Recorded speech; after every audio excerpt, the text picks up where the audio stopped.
Okay, boys and girls, thanks for joining me for the last chapter of Matilda, A New Home.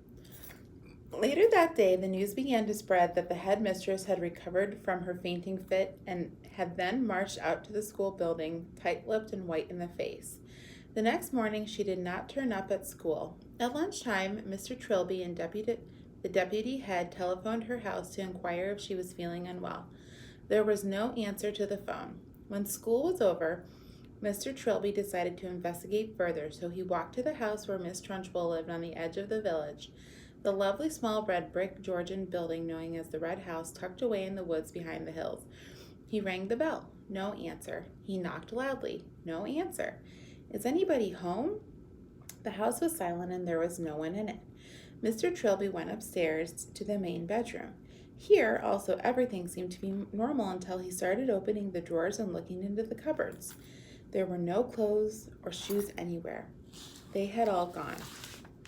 She's done a bunk, Mr. Trilby said to himself, and he went away to inform the school governors that the headmistress had apparently vanished. On the second morning, Miss Honey received by registered post a letter from a firm of local solicitors informing her that the last will and testament of her late father, Dr. Honey, had suddenly and mysteriously turned up. This document revealed that ever since her father's death, Miss Honey had in fact been the rightful owner of a property on the edge of the village known as the Red House, which until recently had been occupied by Miss Agatha Trunchbull. The will also showed that her father's lifetime savings, which fortunately were still safely in the bank, had also been left to her. The solicitor's letter added that if Miss Honey would kindly call the office as soon as possible, then the property and the money could be transferred into her name very rapidly. Miss Honey did just that, and within a couple of weeks she had moved into the Red House, the very place in which she had been brought up and where luckily all the family furniture and pictures were still around. From then on, Matilda was a welcome visitor to the Red House every single evening after school, and a very close friendship began to develop between the teacher and the small child. Back at school, great changes were also taking place. As soon as it became clear that Miss Trunchbull had completely disappeared from the scene, the excellent Mr. Trilby was appointed head teacher in her place, and very soon after that Matilda was moved up into the top form, where Miss Plimsoll quickly discovered that this amazing child was every bit as bright as Miss Honey had said. One evening, a few weeks later, Matilda was having tea with Miss Honey, and she said, "Something strange has happened to me, Miss Honey. Tell me about it." "This morning, just for fun, I tried to push something over with my eyes, and I couldn't do it. Nothing moved. I didn't even feel the hotness building up in my eyeballs. I think I've completely lost it." Miss Honey carefully buttered a slice of brown bread and put a little jam on it. "I've been expecting something like that to happen." "You have? Why?" "Well, it's only a guess, but here's what I think. While you were in my class, you had nothing to do, nothing to make you struggle. Your fairly enormous brain was going crazy with frustration. It was bubbling and boiling away like mad inside your head. There was tremendous energy bottled up in there with nowhere to go, and somehow or other you were able to shoot that energy out through your eyes and make objects move. But now things are different. You are in the top form competing against children more than twice your age, and all that mental energy is being used up in class. Your brain is for the first time having to struggle and strive and really keep you busy, which is great. That's only a theory, mind you, and it may be a silly one, but I don't think it's far off from the mark." "I'm glad it's happened," Matilda said. "I wouldn't want to go through life as a miracle worker." "You've done enough," Miss Honey said. "I can still hardly believe you made all this happen for me." Matilda, who was perched on a tall stool at the kitchen table, ate her bread and jam slowly. She did so love these afternoons with Miss Honey. She felt completely comfortable in her presence, and the two of them talked to each other more or less as equals. "Did you know," Matilda said suddenly, "that the heart of a mouse beats at the rate of 650 times per second?" "I didn't," Miss Honey said. "Where did you read that?" "A book from the library," Matilda said. "And that means it goes so fast you can't even hear the separate beats. It must sound just like a buzz." "And how fast do you think a hedgehog's heart beats?" Matilda asked. "Tell me, Miss Honey." "It's not as fast as the mouse," Matilda said. "It's 300 times a minute, but even so you wouldn't have thought it went as fast as that in a creature that moves so slowly." "I certainly wouldn't," Miss Honey said. "Tell me one more." "A horse that's really slow It's only 40 times a minute. This child, Miss Honey told herself, seems to be interested in everything. When one is with her, it is impossible to be bored. I love it. The two of them stayed sitting and talking in the kitchen for an hour or so longer, and then at about 6 o'clock, Matilda said good night and set out to walk home to her parents' house, which was about an 8-minute journey away. When she arrived at her own gate, she saw a large black Mercedes motor car parked outside. She didn't take much notice of that.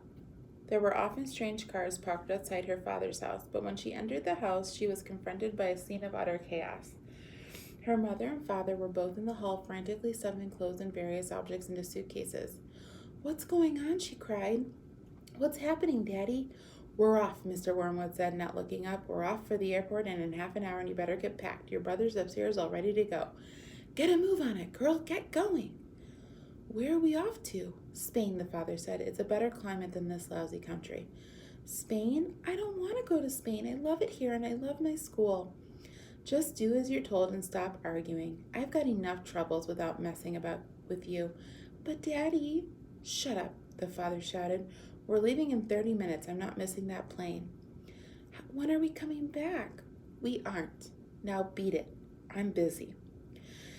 Matilda turned away from him and walked out through the open front door. As soon as she was on the road again, she headed straight back towards Miss Honey's house, and she reached it in less than 4 minutes. She flew up the drive, and she saw Miss Honey in the front garden, standing in the middle of a bed of roses, doing something with a pair of clippers. Miss Honey heard the sound of Matilda's feet racing over the gravel, and now she straightened up and turned and stepped out of the rose bed as the child came running up. "What in the world is the matter, child?" Matilda stood before her, panting, out of breath, her small face flushed crimson all over. "They're leaving," she cried. "They've all gone mad, and they're filling their suitcases, and they're leaving for Spain in about 30 minutes. "Who is?" "My mom and my dad and my brother Mike, and they say I have to go with them." "For holiday?" Miss Honey asked. "Forever. Daddy said we're never coming back." There was a brief silence, then Miss Honey said, "Actually, I'm not very surprised." "You mean you knew they were going? Why didn't you tell me?" "No, darling, I didn't know they were going, but the news still doesn't surprise me, because of your father is in with a bunch of crooks. Everyone in the village knows that. My guess is that he is receiver of stolen cars from all over the country. He's in it deep." Miss Honey went on. "People brought stolen cars to your father's workshop, where he changed the number plates and resprayed the bodies a different color and all of the rest of it. And now someone's probably tipped him off that the police are onto him, and he's doing what they all do, running off to Spain where they can't get him. He'll have been sending his money out there for years, all ready and waiting for him to arrive." They were standing on the lawn in front of the house. "I don't want to go with them," Matilda shouted. "I won't go with them." "I'm afraid you must," Miss Honey said. "I want to live here with you," Matilda cried out. "Please let me live here with you." "I only wish you could, but I'm afraid it's not possible. You can't leave your parents just because you want to. They have a right to take you with them." "But what if they agreed?" Matilda cried. "What if they said, 'Yes, I can stay with you. Would you let me stay with you?'" Miss Honey said softly, "Yes, that would be heaven." "Well, I think they might," Matilda cried. "I honestly think they might. They don't actually care 2 pence about me." "Not so fast," Miss Honey said. "We've got to be fast. They're leaving any moment." "Come on," she shouted, grasping Miss Honey's hand. "Please come with me and ask them." "But we'll have to hurry. We'll have to run."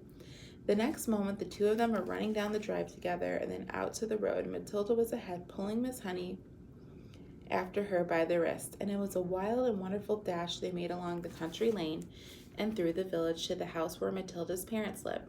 The big black Mercedes was still outside, and now its doors were open, and the Wormwoods were running around like crazy ants, piling in suitcases as Matilda and Miss Honey came dashing up. "Daddy and Mommy," Matilda burst out, gasping for breath.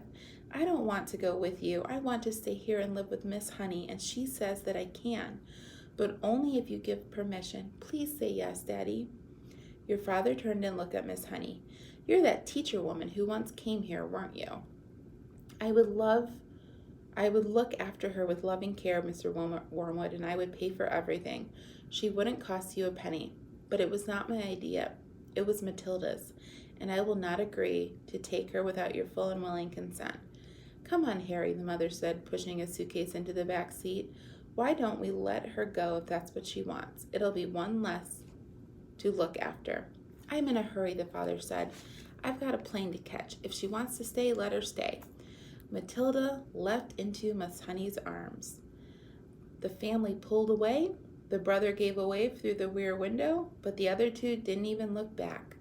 Miss Honey was still hugging the tiny girl in her arms, and neither of them said a word as they stood there, watching the big black car tearing around the corner at the end of the road and disappearing forever into the distance. And there's Matilda with Miss Honey. And I'm guessing that they live happily ever after. Boys and girls, this was so enjoyable reading Matilda to you, and obviously I would prefer to be reading to you in person, but I just want to let you know that I miss you all, and I can't wait until August 11th when I see you all again. So thanks for joining me for Matilda, and have an awesome summer.